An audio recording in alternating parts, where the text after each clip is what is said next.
अस्य श्रीघ्रातवाराही स्तोत्रमहामन्त्रस्य दूर्वासो भगवान् ऋषिः अनुष्टुप् छन्दः श्रीघ्रातवाराही मुद्रारूपिणी देवता हूं बीजं रं शक्तिः क्लीं कीलकं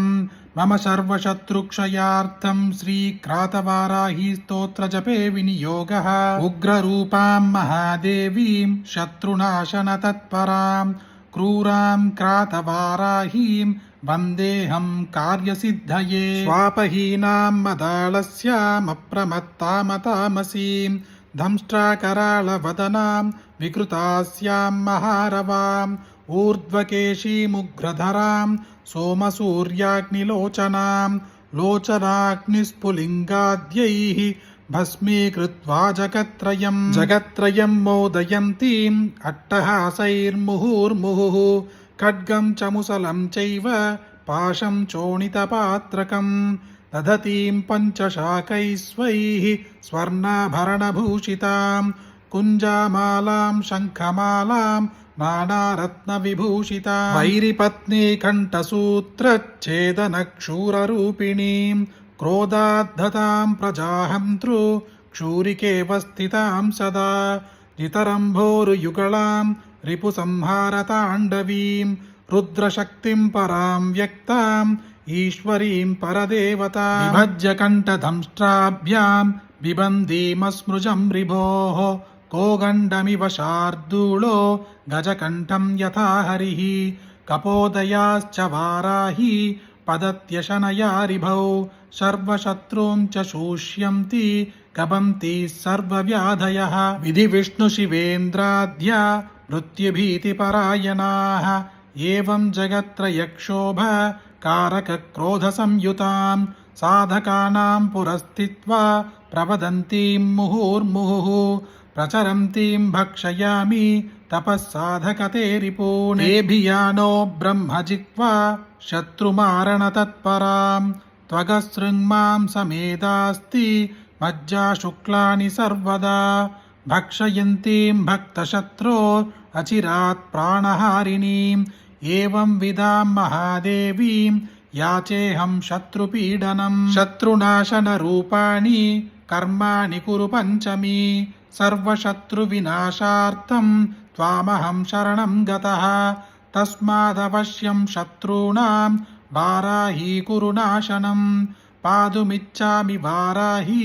देवि त्वं रिपुकर्मदः मारयाशु महादेवी तद्गतां तेन कर्मणा आपदः शत्रुभूताय ग्रहोत्ताराजकाश्च याः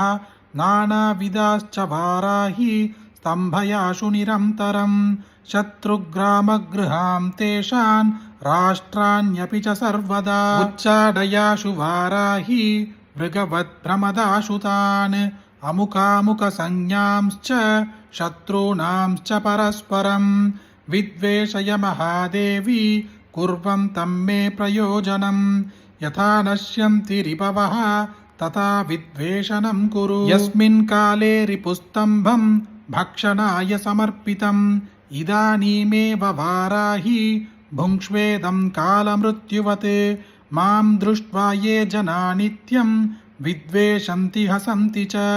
दूषयन्ति च निन्दन्ति वाराह्येतान् प्रमारय हन्तु ते मुसलः शत्रून् अशनेः पदनादिव शत्रुदेहान् हलं तीक्ष्णं करोतु शकलीकृतान् हन्तु गात्राणि शत्रूणां दंष्ट्रा वाराहि ते शुभे सिंहदंष्ट्रैः पादनकैः हत्वा शत्रून् सुदस्सहान् पादैर्निपीड्य शत्रूणां गात्राणि महिषो यथा दांस्ताटयन्ति शृङ्गाभ्यां रिपुं नाशय मेधुना